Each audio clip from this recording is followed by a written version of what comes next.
الله جل وعلا يقول لقد كرمنا بني آدم.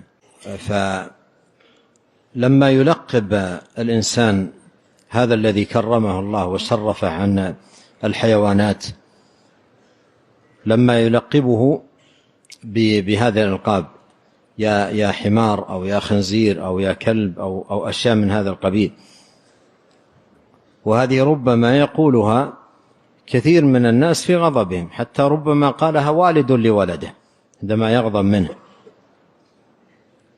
وهذا لا يجوز أن يوصف الإنسان ويلقب الإنسان بهذه الألقاب. هذه حيوانات كرم الله عز وجل الإنسان عنها، حتى نهينا من كرامة الإنسان ومكانته، نهي في صلاة أن يتشبه بالحيوانات في جلوسها أو في إقعائها أو في نقرها أو غير ذلك في صلاة التي أشرف أعماله.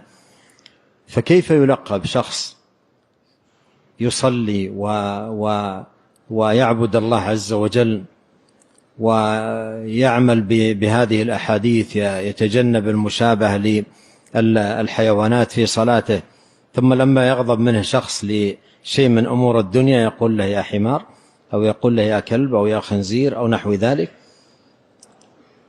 فهذا أيضا داخل في قوله ولا تنابزوا بالألقاب. نعم.